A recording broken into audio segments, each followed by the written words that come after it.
प्यारे बच्चों, आज फिर एक महत्वपूर्ण टॉपिक, एक समान वैद्युत क्षेत्र में रखे वैद्युत द्विध्रुवपल बलागुण। तो टॉपिक शुरू करने से पहले जो बच्चा पहली बार मेरी वीडियो देख रहा है, बेटे प्लेलिस्ट में जाइए, चैनल में जाइए, वीडियोस में जाइए, आपको संपूर्ण थ्योरी की वीडियो इकाई 1 से इकाई 9 तक उपलब्ध है और कुछ इंपॉर्टेंट क्वेश्चन और न्यूमेरिकल्स भी उपलब्ध है। तो अपने टॉपिक पे आते हैं। एक समान चुंबकीय क्षेत्र में रखे एक समान वैद्युत क्षेत्र में रखे वैद्युत द्विध्रुवपल बलागुण।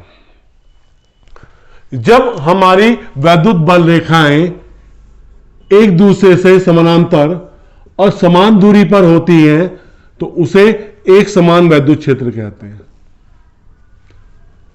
ये हमारी वैद्युत बल रेखाएं समानांतर हैं और एक दूसरे से समान दूरी पर हैं, तो ये क्या हो गया? एक समान वैद्युत क्षेत्र हो गया। इस वैद्युत क्षेत्र के भीतर एक वैद्युत द्विध्रुव रखा हुआ है, इस पे आवेश प्लस क्यू, इस पे आवेश माइनस क्यू।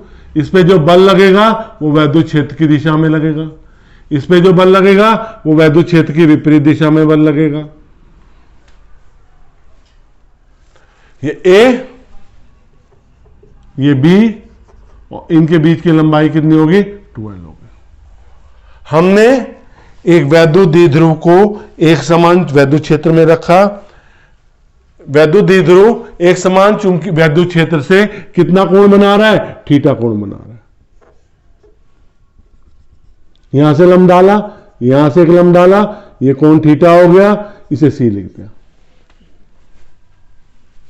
त्रिभुज BCA में साइन थीटा का मान किसके बराबर हो जाएगा बच्चों? साइन थीटा हो जाएगा AC अपॉन AB।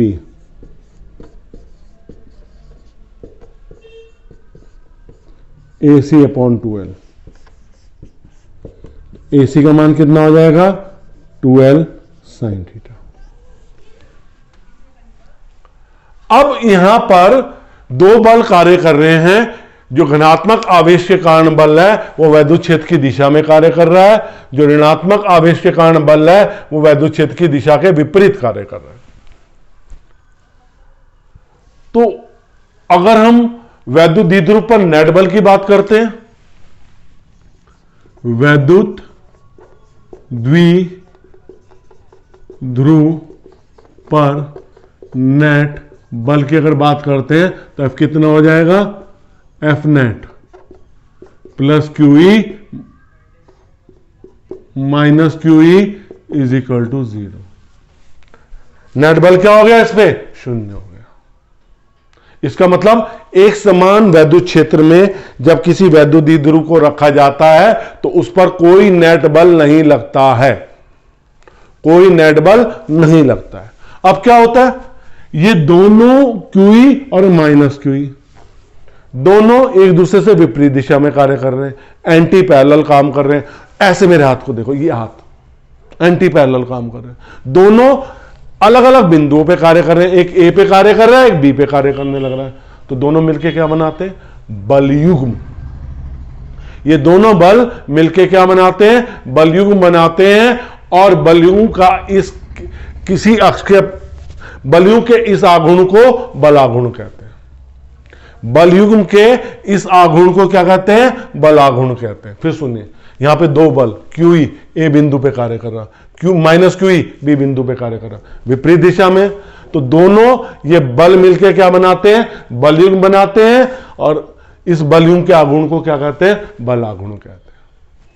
तो बलाघूर्ण क्या हो जाएगा हमारे पास?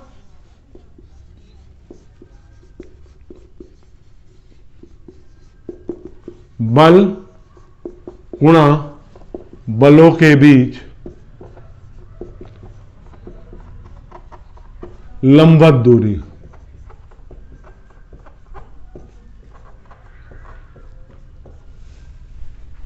टाउ बल लंबवत दूरी AC। बल कितना हो गया? QE।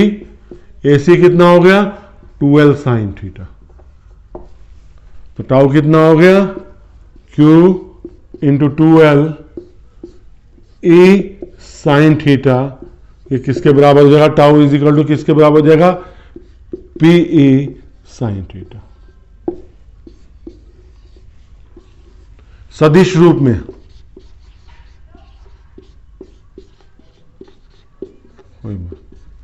Vector tau is equal to vector P cross vector ई।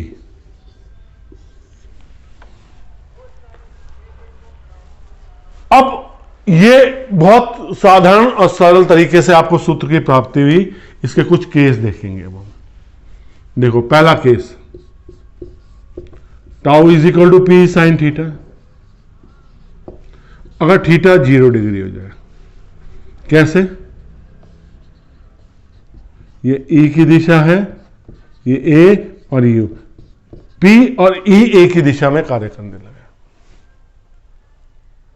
जब P और ई ए की दिशा में कार्य करने लगेंगे तो टाउ इज इक्वल टू कितना हो जाएगा, पी साइन 0 डिग्री। इस समय कोई बलाघूर्ण कार्य नहीं करेगा। दूसरा केस, ये इस पे प्लस आवेश था ना, इस पे माइनस, इस पे प्लस आवेश है, इस पे माइनस, ऐसे P की दिशा होगी और वैद्युत क्षेत्र ऐसे। अब सेकंड केस में थीटा कितना हो गया, 90 डिग्री। मतलब वैद्युत द्विध्रुव आघूर्ण वैद्युत क्षेत्र की दिशा के लंबवत है। मतलब वैद्युत द्विध्रुव को वैद्युत क्षेत्र की दिशा के लंबवत रख दिया। तो रखा तो क्या है, टाउ मैक्सिमम अधिकतम P sine 90 degree, that is equal to PE। आपका अधिकतम बलाघूर्ण इस समय कार्य करने लग रहा है। तो बल आघूर्ण, बलयुग्म का आघूर्ण एक ही चीज है। बलयुग्म के आघूर्ण को बल आघूर्ण कहते हैं। बच्चों, अगर हम वैद्युत द्विध्रुव को वैद्युत क्षेत्र की दिशा में रखेंगे तो बलाघूर्ण 0 होगा। लेकिन अगर हम वैद्युत द्विध्रुव को वैद्युत क्षेत्र की दिशा के लंबवत रखेंगे तो बलाघूर्ण क्या होगा, अधिकतम होगा। बच्चों, मैं आपको लगातार अब इंपॉर्टेंट टॉपिक जिनकी बोर्ड में आने की संभावना है उन डेरिवेशनों की वीडियो उपलब्ध करवा रहा हूं।